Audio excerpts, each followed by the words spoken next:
Welcome to PodCapers, the official podcast of a place to hang your cape.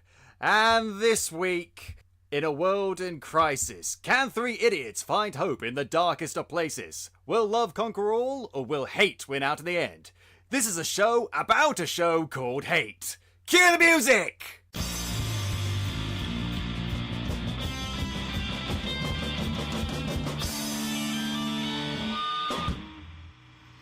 Hello there, Capers, and as I said, welcome to PodCapers, the official podcast of a place to hang your cape. My name is Scott James Meridew, and this is the show where we talk about various geek and nerd-related topics, and are joined each week by a very special different guest. Now, I said we're talking about a show that's called Hate, but actually, it's a much bigger deal than that. I am joined by one of the brilliant minds behind Big Punch Studios. Capers, give it up for Jon Lock! Pleasure to be here. I'm flattered to be referred to as brilliant. It's very kind of you. It's not kind at all. I'm looking at your work. It's an accurate statement. Oh, well, you can't see it, but I'm blushing. I'm so sorry. Now, just for the Capers, please tell us, John, who are you? What do you do? Where you from? Okay, well, in a nutshell, my name is Jon Lock, and for several years now, I've been making a comic called Afterlife Inc., which is about a con artist who dies, discovers an afterlife in chaos, and then decides to take over and run it like a business. And in the process of making that comic and getting to know people and making friends, I ended up becoming part of Big Punch Studios, which was originally a crazy idea, and then it suddenly became like a crazy partnership, and now we're a crazy limited company. And a crazy reality! A crazy reality, a beautiful twisted reality, where myself and my wife Lucy and our friend Nick Angel, who made a comic called Seven String and a comic called Catamaran, and Ali, his wife. I shouldn't refer to them just as the wives. It is the four of us. They're their own people, John. They are. I'm sorry. I'm amongst them. I'm trying to together the complex series of relationships which form Big Punch Studios. But anyway, the four of us began as friends, and now we are the directors of Big Punch Studios, which sounds grander than it is, but it basically means we are a creative and business enterprise, and we get to make comics, which is really what we're all here for. So we continue to make Afterlife Inc., we continue to make Seven String and Catamaran, which is a quarterly magazine we send out to our patrons and subscribers in print, which serializes 4 ongoing titles from our shared multiverse. And we're in our 4th year of doing that now. And we're actually in our year-long crossover event. It was merely a coincidence that it happened the same year as Infinity War. And it's the year of crossovers. It's the year of crossovers, indeed. And we have also just brought out the first collected edition. So that's year 1 in 1 book. And we're going to be bringing that to MCM at the end of the month. Oh, and just to, the cherries on our little cake, we made a card game called Sandwich Masters. Really? We did indeed, yes. Sadly out of print at present, but we're hoping to bring that back in the future. And the final thing is we do a few podcasts of our own, including a daft little show called Hate, in which myself, Nick, and my lifelong friend Chris Ray just talk about things we love and hate. See, that's a show I can get behind, because I'm all about the hate on this show. It's kind of like positive hate. We figured there was a lot of the actual nasty kind of hate in the world, and we were like, well, let's just do some old man griping. And so something constructive, something exactly, about the general little annoyances that get you down each day. Entirely, no. And the idea is that hate comes in, love goes out, and we let audience members submit their little gripes. It's like therapy, basically, for people on the go. Absolutely. And you've got some interesting topics. I've listened to part of the first episode because I don't have a lot of time. I do apologise. So there's that's fine. The Crinkler Conundrum. Nick went to Japan. I think I saw one called Kermit's Crumple Face. Yeah, we progressed from double figures, which of course is a big achievement for any podcast. So we're in the 20s now, which feels like we're starting to get into our stride. So we recorded an episode earlier this week where we bemoaned. What did we bemoan? It's funny. The interesting thing about doing the show is that we worry we may becoming well-adjusted human beings, because the more I know, like the more hates we discuss, we're like, oh my god, like we're we're maybe running out of things to hate. Like we're actually becoming happy people. But I was moaning in particular about, if you ever go to I want to say like a hardware store, kind of like a home base or like an out of town kind of. I literally never go to these things. I'm as unhandy as fuck. Well, yeah, you can maybe guess. You can maybe guess the increasing age of the hosts in that we are now starting to care about things like paint and sealant and different types of grouting. But yeah, you get these kind of really inferior little toys for sale on the end of an aisle, and they always have like a really depressing looping video kind of selling the merits of that toy. Oh yeah, like magic bubbles. Magic bubbles, yes, exactly. And magic sand. It's always magic something. So that was magic something that's pretty much exactly the same as the thing that it's saying. It's magic sand. It's just sand.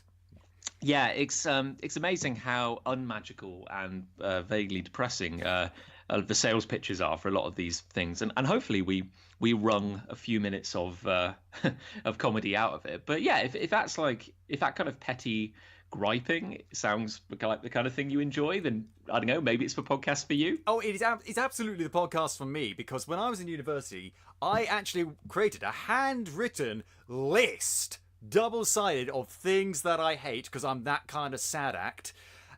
List has since disappeared. I don't know where it's gone. Maybe maybe give it up.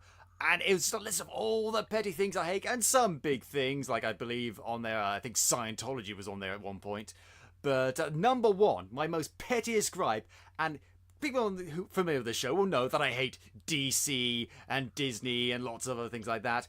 But number one on that list, and still to this day is a massive fucking pet peeve of mine, are wood pigeons.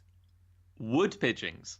Wood pigeons. We might have to disagree with this, because I have a surprising amount of love for the humble pigeon. I feel ordinary pigeons are fine. Like okay. City pigeons, yes, fine. I mean, you could say they're a pest. I don't really care. It's wood pigeons, because they have one call and one call only, and that is woo woo woo woo woo woo woo woo woo woo, and they never shut up. And I've lived in lots of different places in my life. One place where I used to live in Berkshire, in a little shithole called White Waltham. Never visit there. And every single day that I lived there, I was woken to the majestic call of the fucking wood pigeon. It's like...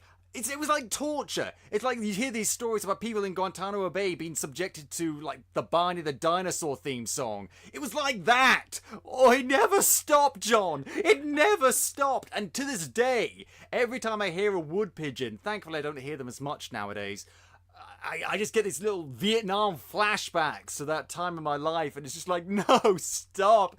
Have some sort of different... Change the fucking melody. This is very much like #country problems, because I think you can tell, where your listeners may have grown up. Because I had that exact same problem. Come to think of it, like I grew up in a little village not far from Gloucester, and just like fields on either side, and just now you mention it, the sound of wood pigeons. Yeah, no, they are annoying. I've convinced someone. Yes, I think you did convince me. Yeah, because it's like my love of pigeons is generally like the ones which are referred to as like flying rats or whatever. I'm like homing pigeons or city pigeons. They're kind of cute, they're kind of sweet, they do a little thing, but they're innocuous, they're tiny, they don't get in your way, and they don't constantly drone on at you. You're kind of so what you're saying is, like, on the pigeon spectrum, on the far one side of it, you've got kind of like the scummy city pigeons, and they're adorable, and then on the other side you've got like the fancy homing pigeons, like the show pigeons, and they're great. But in the middle, it's that kind of where the wood pigeons sit that, no, I've got no time for them. Yeah, Give me an extreme pigeon one way or the other, and I'm happy. Absolutely. Give me something that's either out of the way or something that's useful, or give me nothing. What does a wood pigeon contribute, anyway? Nothing! Freeloading pigeon. There's so much better animal wildlife out there. Fucking hell. I mean, we don't get... I'm in the sort of like the suburbs, sort of the outskirts of... not really the outskirts, but I'm in Edinburgh right now. And we get a bit of wildlife because there's a bit of a park, wooded area near where I live. And a couple of months ago, I was out there at night because I was playing Pokemon Go and I had to defeat the gym boss. Because I'm still playing that because I don't know how to control my own life. I was going to say, you're that guy. I You're am the one that who's keeping it guy. afloat. And, though not in recent weeks, but I saw it was really late, and I just turned around after just running out of Pokeballs. I turned around, and just staring at me across this little park area was a badger. I was thinking, oh shit, what do I do? Because badgers, right? Badgers are vicious. We know this. If you attack a badger, or if a badger decides to attack you, it will never stop. And I didn't know that. Oh yeah. See, badgers are part of like they're related to like wolverines and stuff like that. They are known for being like not the most aggressive thing, but if you start a fight, they will fucking finish it. And I was sort of scared because it was the first actual like confrontation I've ever had with like a wild animal that might actually savage me. And I was just like, what do I do? What do I do? And I moved slightly backwards, and it just ran off. And I was like, oh, thank God. Yeah, where I used to live in the centre of Cheltenham, which is where we live currently, there is a footpath, like a raised, elevated footpath. It used to be a railway bridge. And I was coming out of there one morning, and I found a dead badger in the middle of the road, to the point where it was quite a sizable badger, and its sadly deceased body was almost a speed bump. It was so big. And I actually was like, well, I can't leave it there, and maybe because I don't know what's good for me or what's an appropriate reaction, I went and got bin bags and gloves, and I bagged up this massive badger, and kind of hugging it because it was so big, I put it in the boot of my car and took it to the nearby vets to I guess quietly dispose of. It's not the happiest ending I'd say story. that would be the responsible thing to do, though. Well, thank you, you're very kind. However, it was one of those genuine moments where, like, when your friend texts you and they go like, hey, what are you doing? I'm like, I'm actually manhandling a badger into the boot of my car. I become a badger coroner. Yeah, I am the badger coroner coming to Fox this summer. You don't put it past them. This is the Fox is the studio and the channel that just renewed Last Man Standing and just cancelled Brooklyn Nine-Nine. Yeah, I was seeing the general anger on Twitter yesterday. I think, but even this morning, haven't they like saved it? Hasn't it gone somewhere? Or I think that they're trying to get it. Last time I checked, they're trying to get it somewhere. And you know what? I think there's any studio, any company, any channel will be delighted to have Brooklyn Nine-Nine, because not only is it a critical darling and an audience darling, but it's pulling in ratings. So I mean, I don't know why Fox cancelled it, but then I don't know why Fox cancels half the things they cancel, or does half the things they do. I've given up trying to understand you, Fox. You do you, Fox. You. They are just a glorious, baffling mess. You do wonder how they function on a daily basis. Oh god, yeah. But we could talk about Fox all day. I want to talk about some of these other podcasts you've done. I haven't had a chance to listen to some of them. What's this Cuckoo's First Flight? Well, you see, because we're certainly not above jumping on a popular trend. Cuckoos is one of the comics in our magazine Extraversal, and the simple plot of the comic is that it's about a crew in an extraversal vessel, i.e. a ship capable of sailing between stories and universes, and we use that as a kind of bridging point to tie our stories together and have characters move between worlds and stuff.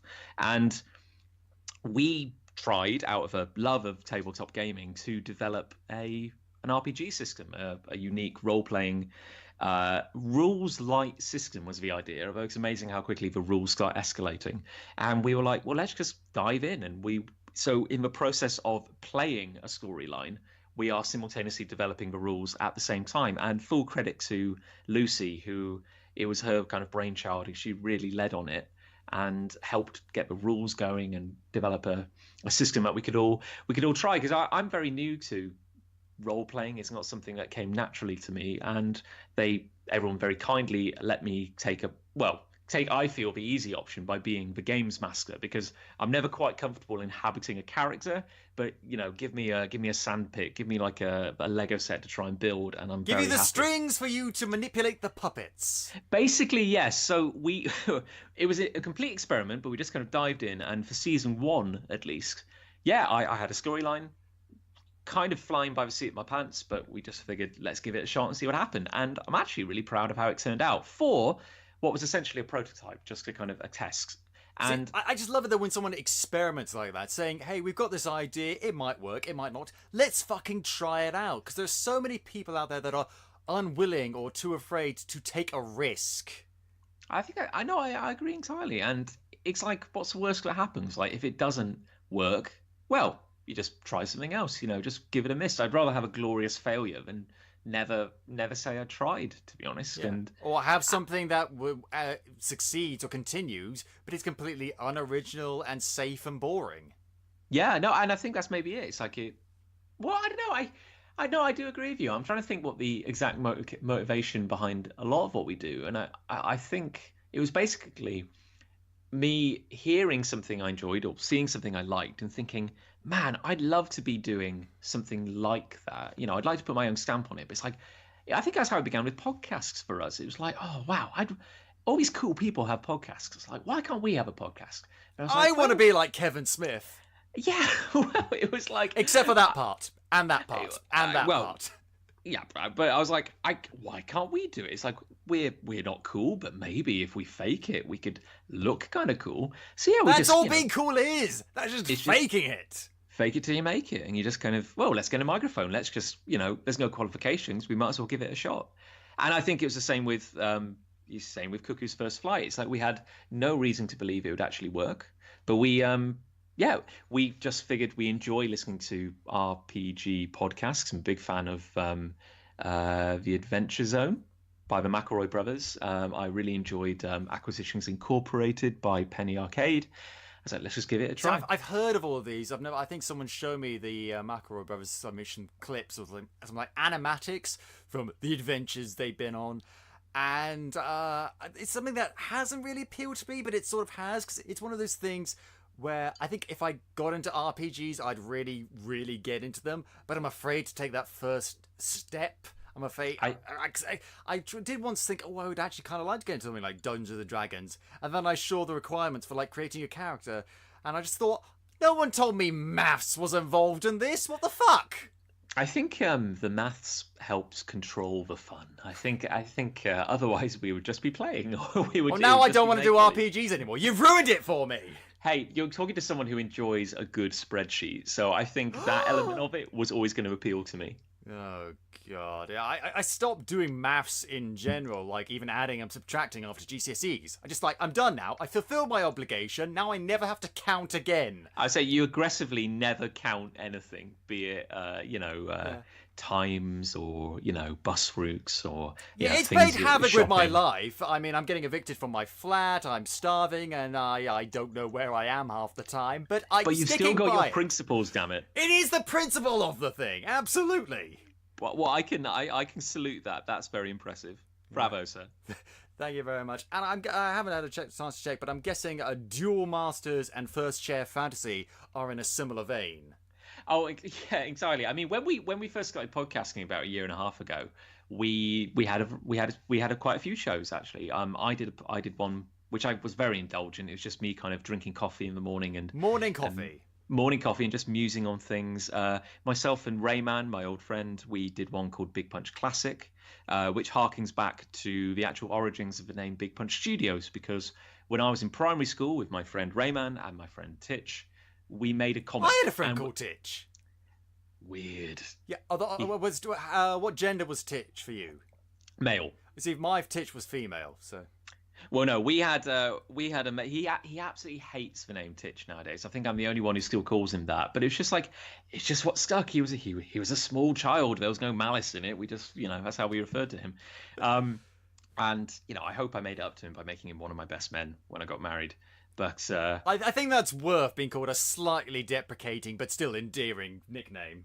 Yeah, just for your 5 minutes of fame. But yeah, anyway, the long and short of it is, when we were kids, we made a gloriously inept comic, as kids sometimes do, and we called it Big Punch. And don't ask us why.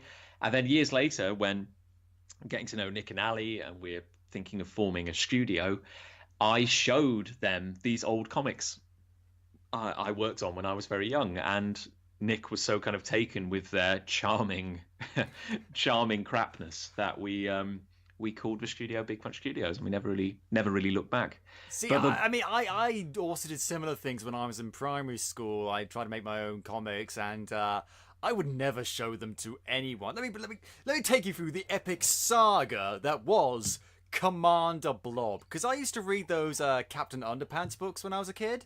Okay. Which apparently are still going, which I was amazed by. And of course, we had the movie not too long ago. And so I decided to go in a similar vein and create my own story about a sentient lump of blue tack that was a superhero. An epic saga you have never seen before until now. The crazy thing is, you are really speaking to me, because as a kid, I was obsessed with Lego and superheroes, and I made a lot of superheroes out of Lego to play with. And I also realized as a kid that if you made a man out of blue tack and put him next to a Lego figure, then automatically you have a superhero, because he can shape, he can reform, he's like Mr. Fantastic, he's like Plastic Man. Yeah, I played with a lot of blue tack as a kid. I'm sure that has no We were bearing cool! Well, yeah, I'm kind of realizing, having said that yeah. It's the innate creativity of the thing. It's one thing to take a creativity toy like Play-Doh or something and play with it. It's another thing to take something that's basically just designed to stick posters to a wall and turn that into a toy. Yeah, no, I'm gonna choose to be positive and view it that way, and not a misspent youth slowly contracting blue tack poisoning. But it led to other things. It led to my desire. I tried to do other comics, and they didn't do very well at all. And that led to me continuing to write, which led to me wanting to be a screenwriter, which led to me getting a screenwriting undergrad and master's degree. And it got me where I am today. It's these little things, these little connected things that chart our creative journey.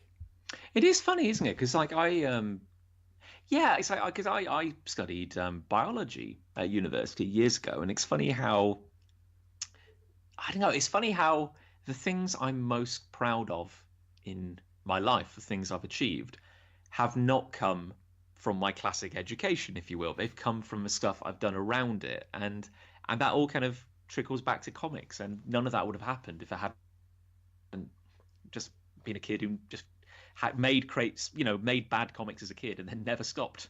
And then eventually, I hope they got a little better. Oh, they got better. They got better. And I think that's a good chance to talk about Afterlife Incorporated. Now, I've read the first bit of Afterlife Incorporated up to Origin of the Species in Volume 1, and I want to read more. This comic has pretty much, it's exactly tailored to my kind of thing, because not only do I really like the artwork, it's something that really appeals to me because it's very vibrant and sort of towing that line between being cartoony and being sort of more naturalistic, because I am a magpie and I'm drawn to shiny things. And it's also just got this really intriguing concept, as you say, talking about a con artist that tries to, I guess, privatize the afterlife. And it's got the most perfect introduction. Well, thank you. You're very kind. I mean, it's interesting, like the very, very first story I made, which became the very first chapter of book 1. It was essentially originally a pitch. That was the idea. It was like, can I sell the concept of the comic in 8 pages? And, if you rewind to 2011, when I was first kind of pulling that content together, my plan had been to go down, try and go down a more traditional publishing route, because I was very new to comics, and I figured that was the only way you can make comics. So it was going to be... Oh, no. Well, entirely. You see, that's the thing. I had no idea how to make a comic myself, and obviously I'm only a writer. I needed artists to help me bring it to life, and then slowly but surely I started piecing together this content. And the daft thing is, like, I never pitched it. That's the thing. Like, I was like, I'm going to shop this around until I find a publisher, and then somehow that didn't happen. And I was like, okay, I'll make one story, like a short story, to kind of sell it. Maybe I'll make another, and then another, and then, like, after doing that for like a year, I actually realized I had enough for an actual physical book. And I was like, oh heck, well, I guess shit, I've created a book. Yeah, I was like, wow, that really was not my intent. I guess I could get the book printed and maybe try and sell it at shows. Surely not.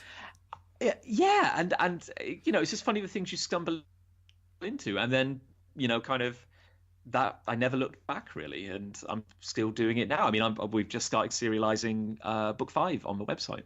Absolutely, and it's all available on the website. It's afterlifeincorporated.com, but you can find it on Big Punch Studios. And there's other comics as well I want to talk about. Now, we've mentioned on this show before Seven String. I believe we had Fred McNamara on talking about his like top 10 favorite comics of like the year or something. Oh, yes. No. I remember Nick hearing about that, and he was very grateful. Yeah, well, I mean, I remember it sounded very intriguing to me when I heard about it. I've read the first track, because it's not books or issues, it's tracks. Track 1, track 2, so on and so forth. Read track 1. This reminds me, it's like a comic form of Kubo and the Two Strings. Have you seen that movie? We have indeed, and I know, like when that came out, we were like, "Oh heck!" A big budget movie about magic strings on a guitar sword, but then we breathed a sigh of relief, and we were like, "No, they're distinct, they're separate." But yeah, no, I'm quite happy to talk about Seven String because I'm a fan of it. That's entirely how Nick and I became friends.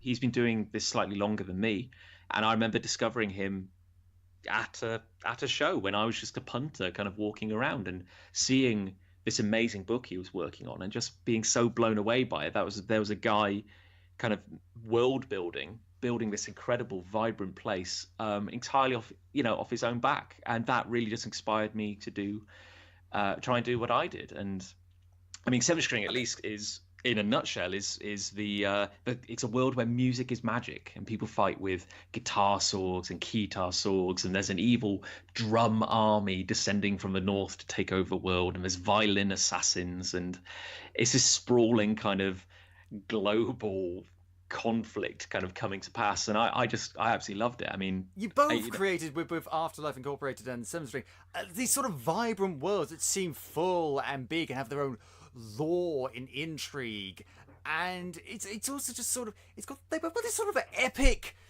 Lord of the Rings-esque sort of scope to them. I mean, I think I've seen like a map of Seven String, like the world they inhabit. And I love something that seems so fully formed and fully realized, but also feels distinct and intriguing and appealing to look at and to learn about. It feels like it was made for me. Oh well, thank you. That's one at least. That's an audience of one, and I'll take that. But yeah, we've always just been.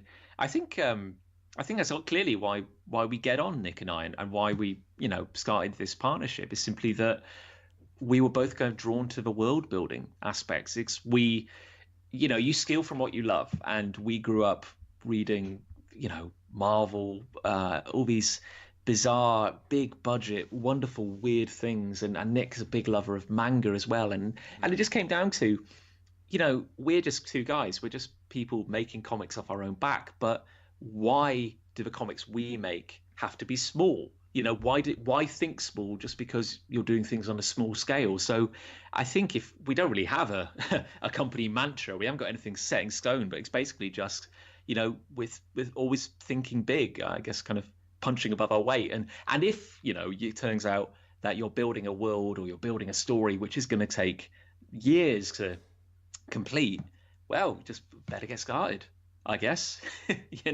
Yeah, I completely agree, and it's just so cool to see how it's taking this long form thing. You set out to just make something interesting, and you succeeded. It worked. It fucking works, and I just like that. Well, it's very kind of you. I feel there's a certain element of just bloody mindedness. I think. It's like in those old Fantastic Four comics, which from the 60s, I remember getting like black and white reprints, and the Thing would always get like the essential Marvel things. The essential Marvel collections, yeah, they were lovely. And I just fell in love with those old comics, and how, the Thing would always say, like, sometimes he wasn't like the strongest, he wasn't the toughest, he was just too stupid to quit. And I think I've always kind of taken that to heart, where it's like, yeah, I mean, like, trends come and go. I would like to believe that good storytelling is universal, and if you're telling a longer form story, you're in it for the long haul, and you've just got to keep plugging away, and then you'll get to a point where someone will go, well, hang on a minute, you've been doing this for how long? It's like, yeah, at it. And I think it just it's an indescribable feeling to have.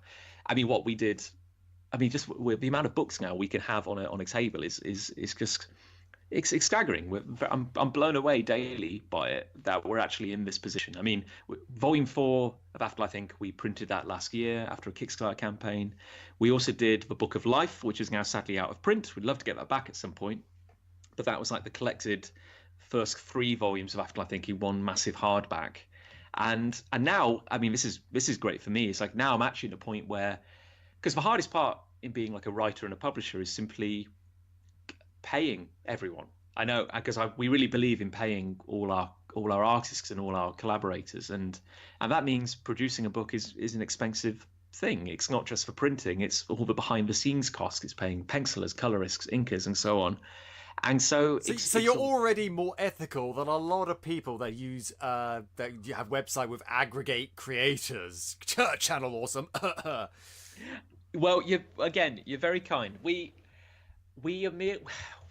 I think a bit of it. We never set out to be a publisher. I think that's I want to say that from the beginning. Never wanted to be a publisher. Which probably makes you the best person to be a publisher. Well, it's always like it's like politicians, isn't it? It's like the very people who want to be politicians are often the people who should be excluded from doing it. Yeah. And I just the reason for making Big Punch was not to become a publisher. It was simply to build an engine, a machine that would better allow us to make comics and look after us, and just allow us to funnel our funds and resources into better doing what we do. And we've just tried to keep that ethos where first and foremost we're creators, but we have this machine of Big Punch behind us, which just a support system.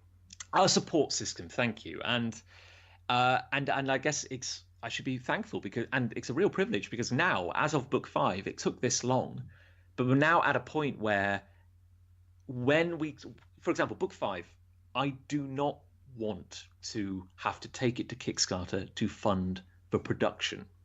I would rather take it to Kickstarter when the book is made just to do a print run, because the margins are not in your favor. I've discovered this in the past. If you are trying to fund all the artwork and the distribution, it's just very expensive.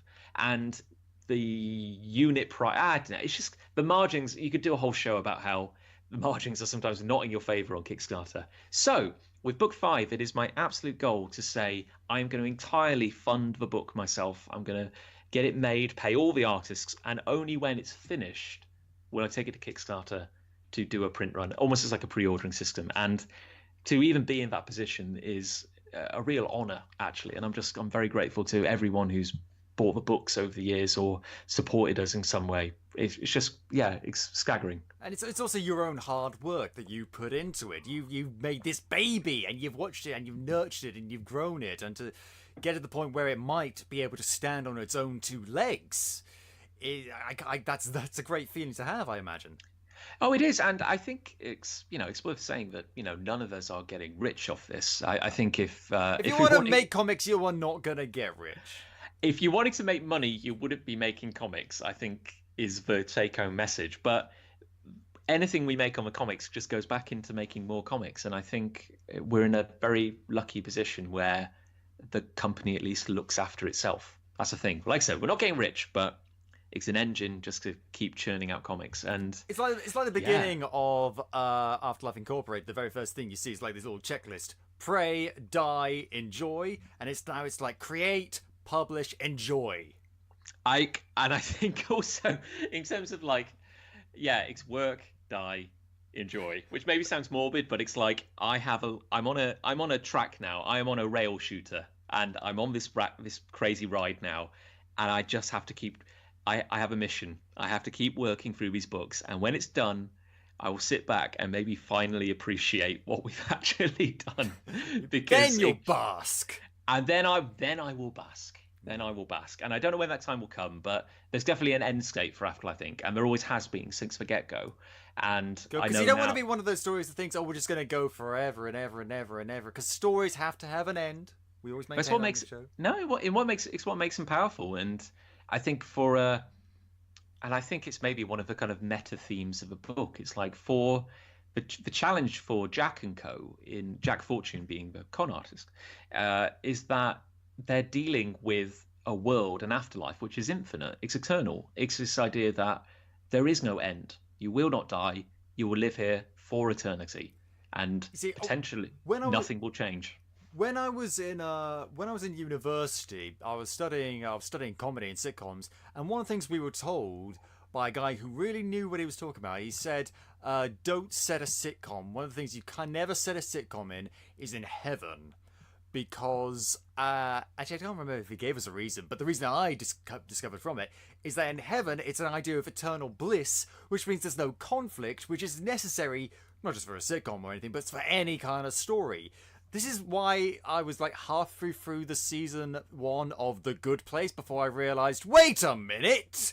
Hang on a second. Not wishing to spoil The Good Place for anyone. But I know exactly what you mean, because it's like, and here's the thing, like, this is one of the big things I that kind of drove me mad, and one of the reasons I tried to, things we're doing with Afterlife Inc. is that we always said at the start, it's not heaven or hell, it's the afterlife. Because there's a million different afterlives from a million different mythologies, and it's only really the Judeo-Christian one that's uniformly like, if you get to heaven, it's all great. I mean, there's also like one of the Greek afterlives, or maybe one of the Egyptian afterlives, but there's multiple different afterlives within one different mythologies and stuff. So you have your pick for just any sort of environment you want to create.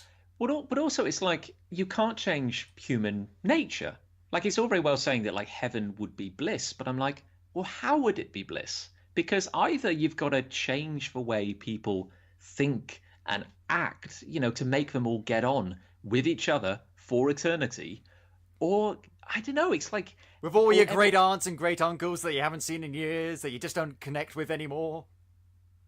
Yeah, it's like, I'm thinking, like, unless people underwent some significant brain alteration to make them get on in heaven, all I can imagine is just, it would be the biggest mess you could believe, and it'd be more humans are dead than are alive on the planet, like that, and that number is only getting bigger. So I'm like, how on earth would you manage the afterlife? How on earth would you keep everyone happy? It would be impossible. It's surely. A logistical nightmare. Jeez. Yeah, and it's like, and worst case scenario, everything goes to hell, pardon the pun, and it's just mass chaos. Or, best case scenario, it just settles into a kind of horrible, grey, where it's like, you've lived so long that there are no more highs, there's no more lows. It's like you have experienced and done everything, and there's still an eternity ahead of you. And it would just be boredom, I reckon. It would just be kind of numbing. Well, I've seen every single movie that's ever been made ever, and now I've seen every movie that's ever going to be made ever, and there's still eternity left on the clock. That's basically, yeah. And I think that is Afterlife Inc.'s mission, if anything, as a company. It's like they inherited the afterlife after the previous rulers were wiped out, and so they're dealing with some mysteries as to why that happened. And also, Jack, through sheer force of will, is trying to keep everyone sane. It's basically like, look, we're going to modernize, and we're going to keep modernizing until we beg for mercy, and we're going to be the spirit of change. We're going to be innovation, and because we have to make something of this, because the alternative is so terrible. Yeah, because otherwise, what are you going to do? Sit around and talk for all eternity? I know, and then when you run out of mountains to climb and conversations to have, what then? I guess we'll just sit here. This is why reincarnation is such an intriguing concept, because it's just like, yeah, it's no afterlife. You just start a new life as like a mollusk or a dog or maybe even another person if you've been very good.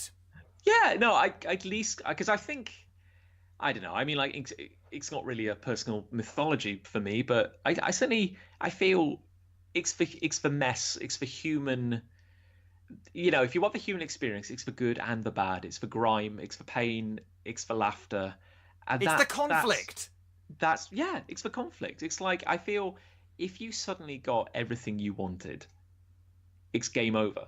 Like, and if heaven is... There's an actual psychological condition called a paradise syndrome, where you achieve something that you really, really wanted for a long time and you feel content, and then depression sets in because there's nothing left for you to achieve, or there's no goals left.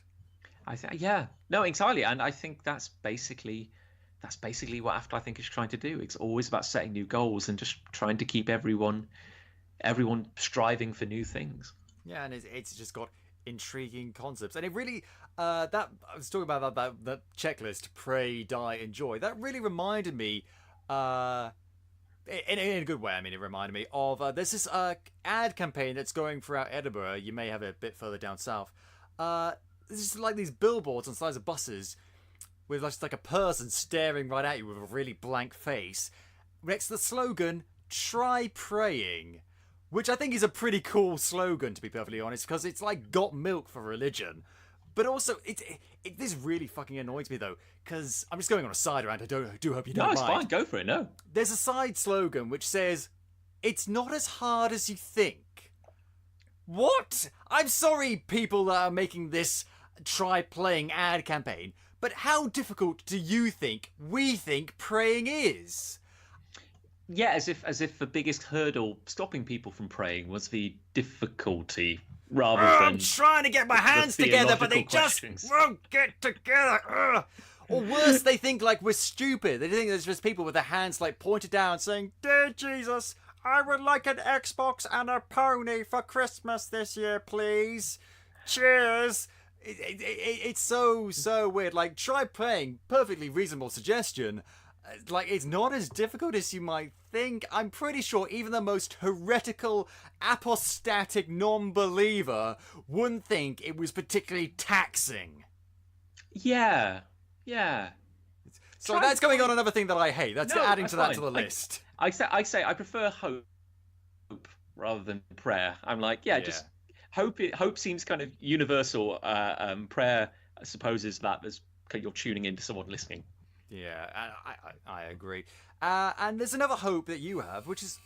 Right, I do apologise. My flat buzzer's going on. I just need to get that. I hope you don't mind. No, it's fine. Don't worry about it, no. 1 second. My Amazon package arrived! Oh, crap. Good for you. Let's do an unboxing, shall we? It's going to be worse. I don't think there's many podcasts about unboxing. I'm pretty sure... Okay, let's see what we got. We have got...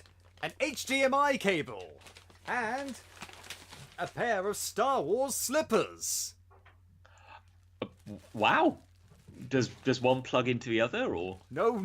One plugs in from my TV to my PS4 and PS3 because the HDMI cable I have stopped working for some reason, so I had to plug it into the television we've got in the sitting room of my flat, which is a communal area, which I would prefer not to have my PlayStation and PS4 things in. I'd rather have it in my room with my TV because I mean, it's not that I don't trust my flatmates, it's just that I don't want to be in the room while I'm playing my games with them, simply because I'm a very solitary person and I like my privacy.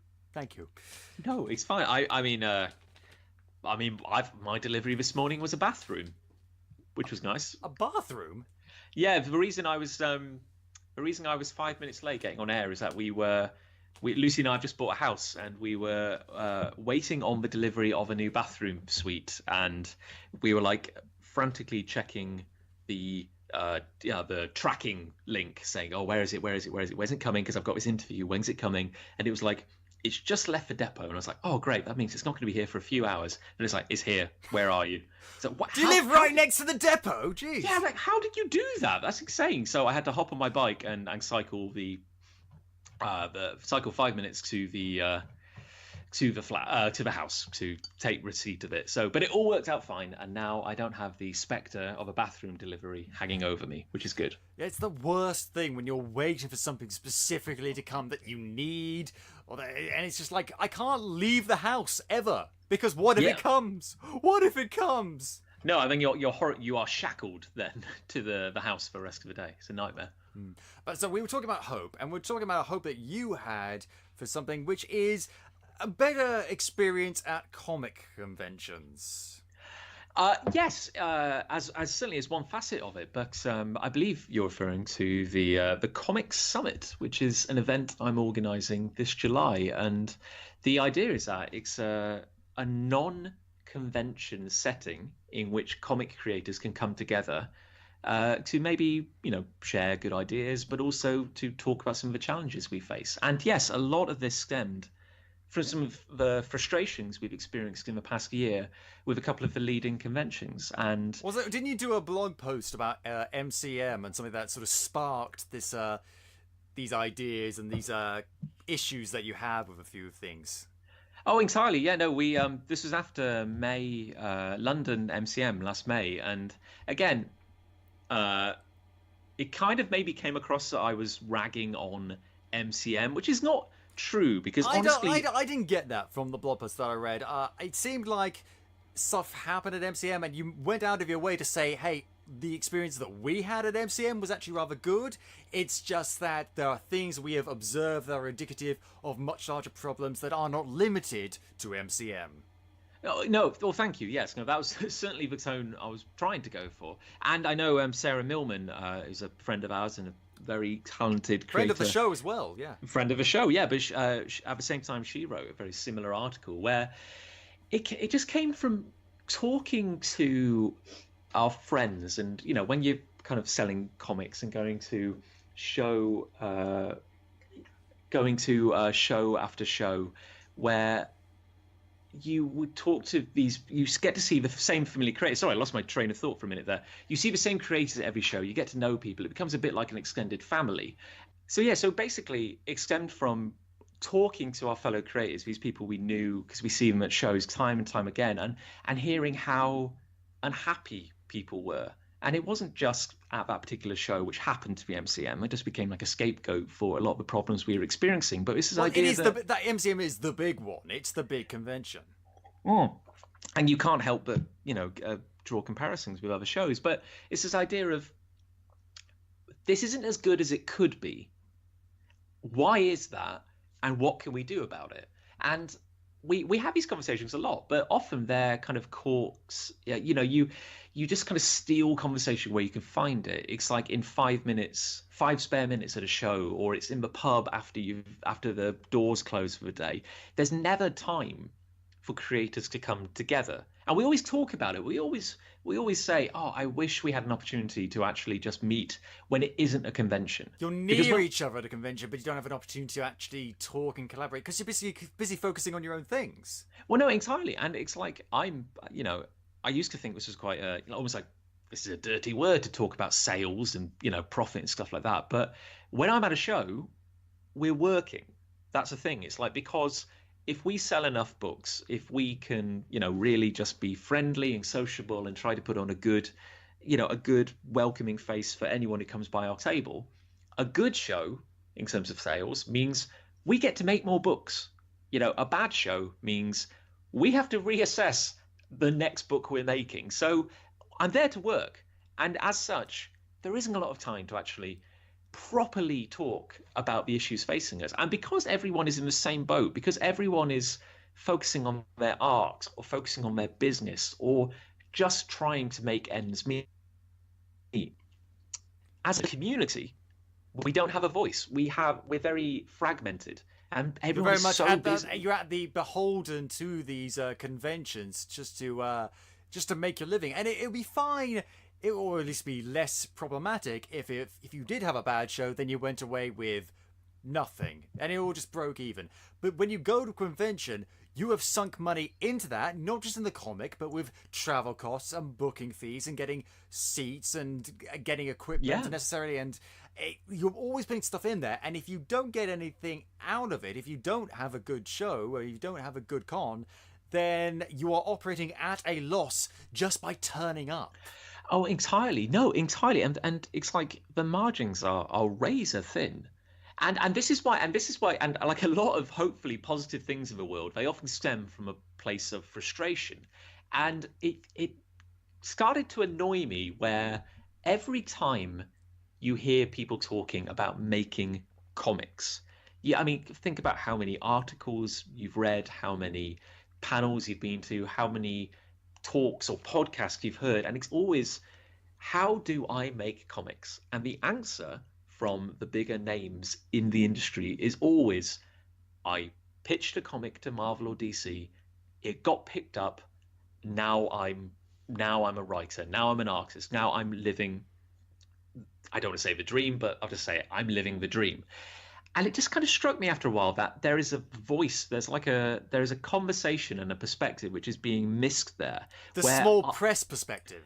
Entirely, because I know, and so many inspirational people I met in my journey into comics, like people who took the time when I was starting out to give me advice across a table, when they could have been selling books. There was me pestering them saying, so where did you print this? How do you book a table? All this kind of insider knowledge, which gave me this vital leg up into actually making comics. And now, the moment you're behind a table, people look at you and go, wow, you must be super professional because you're, here you are and you're selling a book. And I'm like, no, I'm just some idiot who had a lot of help.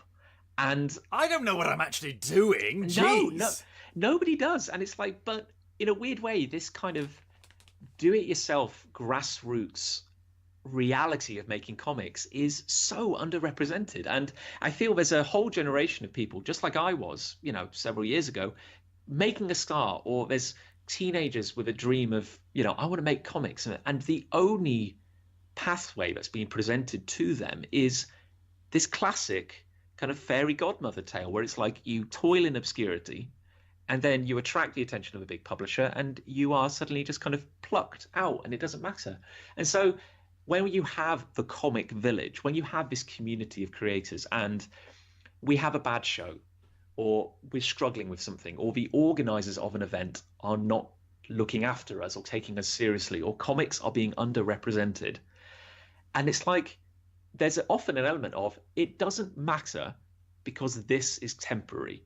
It doesn't matter because in 5 years' time, I'm going to be working for Marvel or I'm going to be working for Image.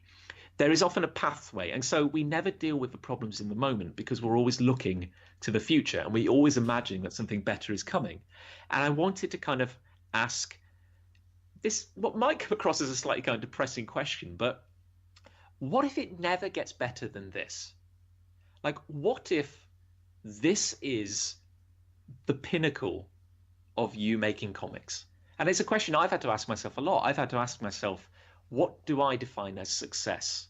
Because it's like we have fans. Big Punch is very privileged to have fans and people who enjoy our books. But I can freely say I am not famous. My work is not known globally. So by that definition, am I a failure? Have I not succeeded? And if Big Punch never goes global, if we don't get an Afterlife Inc. movie in 20 years' time, will I be happy? Will I consider myself satisfied? And these are questions I have been asking myself. And I can say, and after some soul searching, I can say, if I was able to make comics with people who are very, very, very dear to me, and we got to make the worlds we dreamed of, and people loved our books, and we didn't go bankrupt in the process, then I'm like, that feels like a success to me. And so this is a conversation I want to kind of start and to say, if it never gets better than this, if the comic village is where we're going to be in 10 years, if it's going to be where we're in 20 years, what can we do to make it better? What can we do to look after ourselves here and now to ensure that we're doing the best we can? And rather than saying, oh, it doesn't matter because, in the future I will have a big publisher behind me and then I will get the attention I deserve. I'm like, well, actually, if you're just here, and maybe what if you never get that publishing deal, what can we do to promote your work now? Because there's so much talent out there, and really the only thing it's lacking is promotion, and it is the money and resources and weight that the marketing and promotion team of a larger publisher would give you. And I'm thinking that if we as independent creators could come together and give ourselves a voice, if we could agree on some things, we could advocate more for the work we do.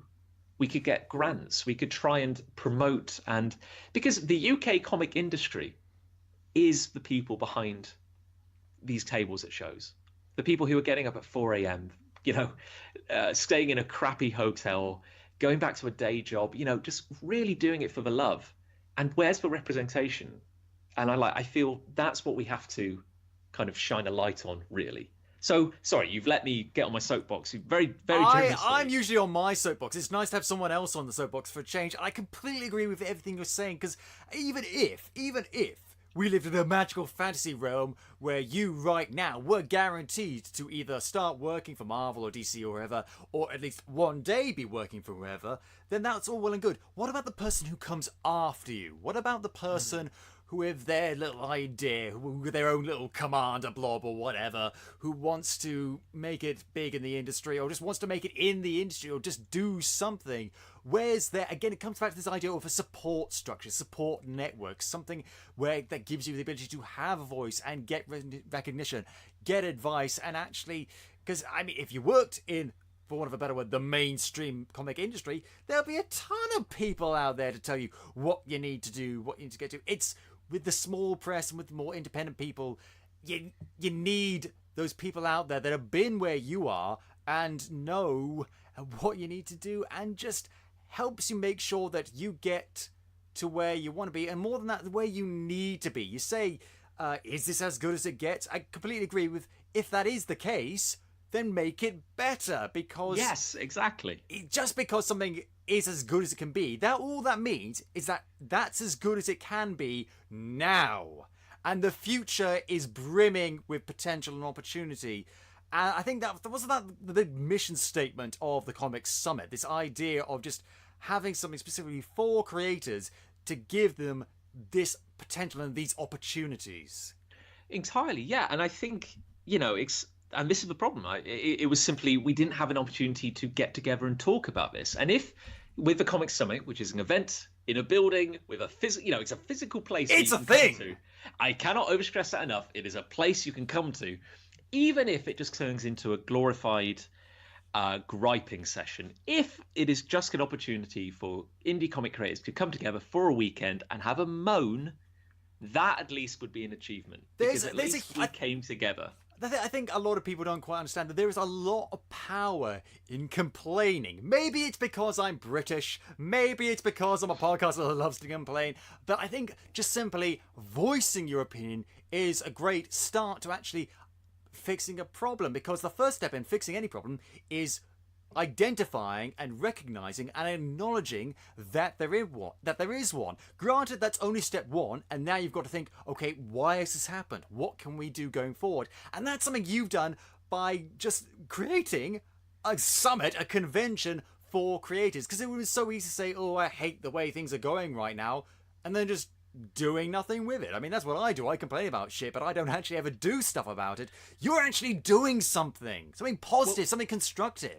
Well, thank you. And a concern of mine was I didn't want to go into this wearing like my special hat saying, I'm the king of comics and I'm gonna fix everything and tell you how it's gonna be, because follow me, citizens, I shall guide us to victory. Well, it's like, as tempting as that would be, don't get me wrong, because I love a good power trip. I was like, this can't be coming from one person. So it's an industry, it's a community. Exactly. So I'm trying very hard to curate the event rather than kind of lead it, if you know what I mean. So I'm currently in the process of signing up speakers. We've got about 12 names so far, and we're going to be announcing panel lineup soon.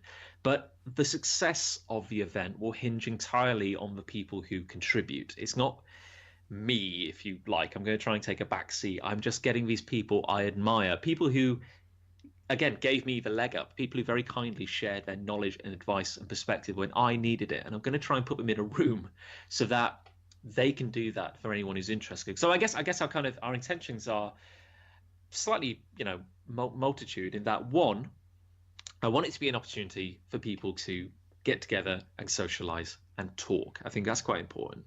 Second one, I want to share thinking. I don't want to say it's like a TED talk, but I want it to be like, in any industry, in any trade, you would have conferences. You would have moments where industry leaders get together and talk about things they're doing well, things that we can learn on, because it's like, it's not copying if you're sharing a really good idea. And if you can come to the convention and come to the conference and say, hey, we really saw success when we started selling our books in this platform, or we tried marketing our work in this way, and it really just kind of reaped rewards for us. And I'm like, let's share that information. Let's not be closed off. It's not a competition. We can all work together to help each other. So we're having a lot of panels which are very much one person succeeding is not going to make another person a failure. No, entirely no. And it's like, what if you've got the best idea in the world, but nobody knows about it?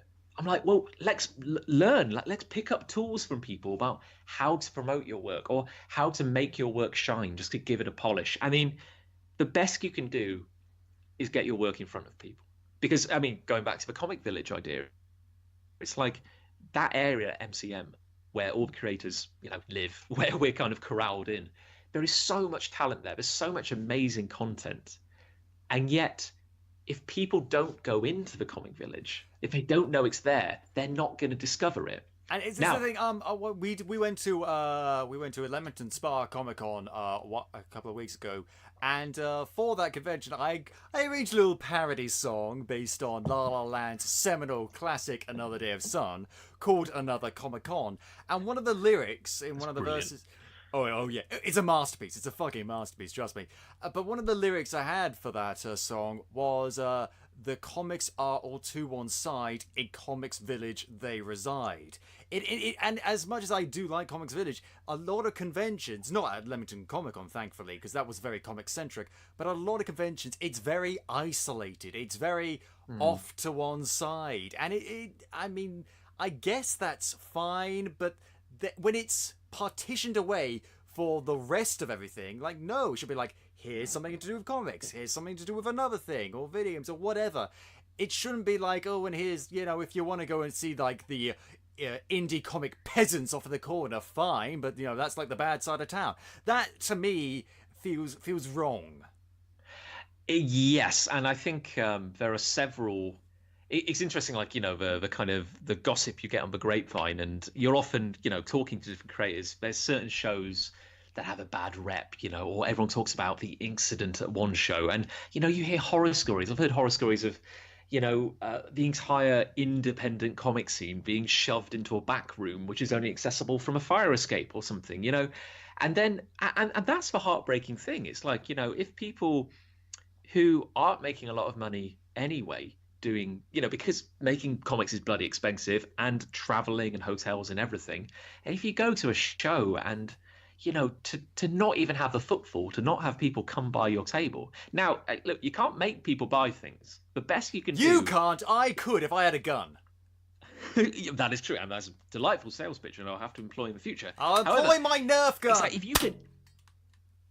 you can just get the book in front of someone, then you're on your own. That's it. It's like, then it's just between you and the customer. You can say, look, here's my book. Here's what it's about. I hope you like it. And maybe they will, maybe they won't. But it's like the odds are kind of stacked against you if you can't even get to that interaction. And when that happens, and when you have a bad show, it's like, why? What recourse is there? Where do we take it from here? What was the point of me turning up? You would have been much better off if you hadn't come. No, entirely, yeah. And we, certainly in recent years, we got to a point where there was so many conventions. There's like a kind of exponential growth in the number of conventions in the UK. In fact, at my local Cineworld, that I frequent regularly, they started advertising a horror convention, I can't remember what it's called, that's happening, I think it's even in Edinburgh and Glasgow recently. So conventions are becoming exponential in terms of things. Indie conventions like Leamington Con and MCM and all these places, they're everywhere, and it's getting to the point where it's impossible for any one creator to visit all of them without bankrupting themselves. Well, this is the daft thing. I mean, if you roll back to 2012, which was my kind of first year of seriously exhibiting at conventions, that was a really good year. And I think across the board, there was a lot of very happy creators, because I think the number of shows and the quality of shows were both at a high quality, moderate amount of shows. And I think I remember saying at the time, as a kind of rather naive young fellow, where if there was a show like this every month, I was thinking I could do this full time. It was at that point where I'm like, wow, this is really good. And then over like the last 5 years or so, I've noticed maybe like a steady decline in quality, maybe more of like a quantity thing. And also maybe like... and I tell you why, money. And I don't want to be that guy, but for me, And I really do hate saying this. A lot of conventions, for me, feel very much like glorified shopping centers. Yes. And I get that. I can forgive that in terms of the indie creators because this is how they try to make money. This is trying to. It's not like Marvel where if you spend something at a convention, great. If not, well, they're gonna be fine. It's different for the indie creators, but at the same time, like I came here because I want to enjoy this wonderful expression of a unique and interesting culture and cultures and ideas and fandoms and all sorts. And I didn't want to come here to bankrupt myself. Yeah. And it's not all shows are created equal. Yeah. And yeah. there's Thankfully. often like it's like if you have a but it's like I agree because this means that there are bad ones, and I think it's this idea of if you have a sign above the door that says comic convention, and if you have some tables and you have some merchandise being sold, you know, a few Marvel things, some Pokemon, then that's enough. That's a show. That seems to be the consensus, and I think a lot of these shows are a bit can be a bit soulless. It's a bit well, we've got everything we need. Clearly, it's a convention, and that's a bugbear of mine. I think there's a duty of care to the exhibitors, and I think if you can't guarantee, or even like, you know, a convention which makes its money through selling table space, but then doesn't get ticket sales, doesn't get people through the door, and for a creator who's come all that way, you know, and then they, hey, I'm here, I've paid to be here, I've paid for travel, hotel, food, everything, and a table, and not a single person comes through the door. But the people running the convention are laughing because they've already made money. They aren't operating at a complete loss. Yeah, and it's like, and on paper, it's like you put a show on, like you did it. But I'm like, no one showed up, but you did it. Yeah, and it's like, you know, hey, it'd be different if tons of people turned up, they looked at your work, they didn't like your book, and they didn't buy it. You know, that's completely different because that's on you or on the person that walked it through the door. Yeah, and maybe, you know, maybe they don't like your book because, you know, there's no accounting for taste. It just may not be to their liking. You know, maybe your sales pitch wasn't very good. Maybe the book needs improving. It's like these are things which creators can work on, they can develop. But it's like, it's not a fair fight if you get there and, you know, like I said, the odds are stacked against you if just the deck is loaded and the people are not coming in. And I feel... Yeah, I think that he summed up brilliantly. I think that's just what the comic summit is. It's a fair fight. It's giving you the tools to fight or trying to just make sure that everything is fairer and just gives you everything you need to succeed. Because it's not like you're just handing people success on a plate. It's just giving them an avenue and an opportunity to do so. I'm trying to be honest as well, because there's an element of the show where we're going to talk about advocacy. We're going to talk about the idea of if we can reach a consensus, if we can agree on a few things. And I'm fully aware that will maybe be the most challenging. Because there are contentious issues being popped up. In the blog post, you mentioned stuff like fan art and bulk table booking. And it's one of those things where you're raising legitimate questions, but people might have different answers and different opinions on that. And that's fine, but you're never going to get anywhere if you don't have these conversations in the first place. No, entirely. And you know, maybe we won't be able to agree on stuff. Maybe it'll be a glorious failure, but I'd like to say that we tried. Yeah. So, I mean, like, and if that doesn't work, and if we can't agree on anything, at the very least, we were able to come together and we can share ideas, which is, you know, that will hopefully be worth people's time. I don't want to be presumptuous and assume that this will become a regular thing. If we can just get through this year, I will see it, you know, hey, we survived, that's great. But if people enjoy it and it's worth people's time, and I hope that with the information and the speakers we have signed up and the people who are going to be sharing their stories, I hope it will be informative and worth people's time, and they can come away with some new practice, with some good ideas that they can apply for themselves. And so, yes, on the one hand, we're kind of pitching it exclusively, well, not exclusively, we're pitching it predominantly at creators, at independent creators. Yeah, but that's the thing, there are a million and one things for the fans. You throw a random dart on a list of conventions and chances are that'll be a fan-based convention. This is unique in that aspect, and that's fine. You're allowed to have your own thing for creators. Oh yeah, thank you. But we've had a couple of people ask, like, oh hey, I'm a complete neophyte. I'm just starting out. Like, I'm considering making a comic. Is it worth me coming? And I'm like, Yes, I mean, I'm biased, but I'm going to say yes, because if you come along, you'll get to talk to real creators. And it won't be you talking to, say, a Marvel superstar who will give you one pathway into comics. You'll get to see the alternative. You'll get to, talk to people who are making comics themselves. The road And to success is not a straight line, nor is there even one road. No, entirely. And I think it's like, how do we define success? That kind of that's an interesting question to me, because success is when you fail without giving up. Well, I had, for me personally, one of the best definitions I ever received was success is being quietly excellent for years. Oh, yeah. And that really kind of struck with me. Maybe that's why I can't be successful, because I'm not quiet or excellent. Well, it's like you might say, oh, well, this person is, famous because they had a big hit early and, they made it to the big leagues. But then you can look at someone who, well, I mean, you hear horror stories. You hear people who are working for Marvel and DC. You hear people who are big, successful, quotation marks, successful creators who are struggling to make ends meet, because the money they're getting from Marvel or DC isn't good enough, or they can't get the work, or, they're doing all this work but they don't have any creator-owned content. They don't have stuff that is their own. And then at the same time, you have a creator who the man on the street has never heard of, making a comic which the average person is not aware of. It's not in cinema. It's not a big Marvel blockbuster.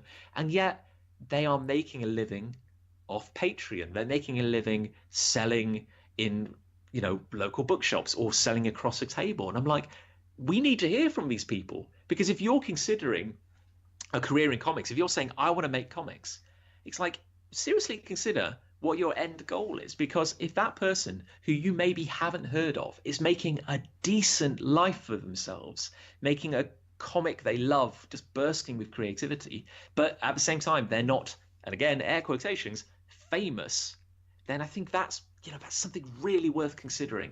Because it's just, oh man, it gets me kind of fired up. I'm like, you sound passionate. Need to get out there. I'm passionate, or maybe just over caffeinated. I do not know, but this is what we're trying to achieve anyway. Yeah. Like I said, lofty goals, but worthwhile goals to try and get. Again, and if there's a message to this episode at all, I would rather aim high and be a glorious failure. So, but hopefully a moderate success at the very least. Absolutely. And when is this convention happening?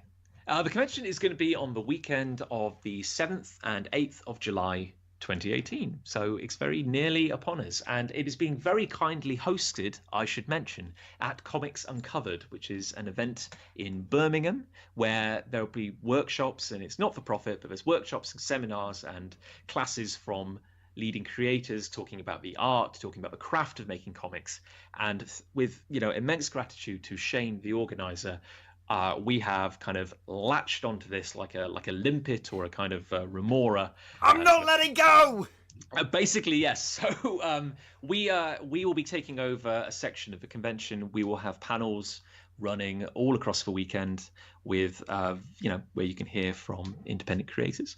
And, we're going to be sharing stories and ideas and good practice. And so hopefully some interesting discussion, and there'll be tons of opportunities to mingle and socialize and just kind of wax lyrical, air some grievances or talk about wonderful things. It's your choice entirely. Well, I wish you every success with this. It sounds amazing, and I think it's something we really need at this point. I think it's something that creators and creative people deserve. Well, here's hoping. I mean, it's always a tough one. I mean, we talked about, the costs for creators. It's always hard to say to people, please come to an event where there won't be opportunities to sell things. So I'm fully aware that is that's a hurdle. But at the same time, I hope that with the selection of speakers we have, with the topics we have, that there will be something informative and really useful for you there. And I mean, if people want to come and check it out, you can find us on Twitter. We are The Comics Summit. So that's comics_summit. Or our website is comicssummit.wordpress.com. And we're revealing speakers, and we're looking forward to announcing the panel lineup shortly. Yeah, well, we'll be providing links in the show notes. You can check it out on Twitter, the website, as well as to Big Punch Studios. Capers, check these guys out, because even if you've got specific taste, there's a wealth of content here. I'm pretty sure you're gonna find something that you will really enjoy, because I certainly have. You're astonishingly kind. I'm honest, is what I am. When I hate something, I really hate something. When I like something, I really like something. I'm passionate, damn it! I'm the sixth Doctor in this shit. I'm cowed by your passion. Wow, you left me speechless with your passion for a moment there. It frequently happens. People are often speechless. Well, I say speechless. They just stare at me with these cold, unforgiving eyes, saying, "What are you doing? What are you doing?" But also, what I'm doing right now is I'm going to plug something. Capers, sign up for our email list. If you sign up by May the 25th, you'll be entered to win a free 3-month subscription to Comic House. We've talked about Comic House before. Are you familiar with Comic House, John? I am aware, yes. What? You should know. No, sorry. I just decided to include you for some reason. Sorry. Thank you. I'm here. I'm still here. Good. And you should definitely check those people out. And you could get three. It's. Oh, I really wish they had chosen a different amount of months, because 3 months is a very hard thing to say, but it's something that would be really good for you to have. And we have 5 to give away. So if you want to enter, it's pretty good odds that you'll get it. There's a link in the show notes. Sign up, because guys, it's all you can eat comics. It's a buffet of comics. It's brilliant. And on that note, I think we're going to end the show. Thank you very much, John, for joining me today. It's been an absolute pleasure. Thank you so much for having me and for letting me rant, hopefully in an entertaining fashion. But thank you for giving me a soapbox. It's been a delight. Not at all. And if you enjoyed the show, Capers, please tell your friends, shout it from the rooftops. And if you haven't already, go back and listen to some of our other super episodes, like our Comic House episode. Check that out, it's brilliant. And you can listen to the show on iTunes, Podbean, YouTube, or at podcapers.com and many other places. We have a Patreon. Check out the rewards, patreon.com/ap2hyc. And if you want to get in touch with us, suggest show topics, or maybe you want to come on the show yourself, you can find us on Facebook, Twitter, and Instagram at ap2hyc, or email us at podcapers@ap2hyc.com. Thank you very much to Dan Harris for our logo, the lovely microphone, the red and blue 3D glasses, those are mine. And thank you for listening. This has been PodCapers, the official podcast of A Place to Hang Your Cape. Cue the music!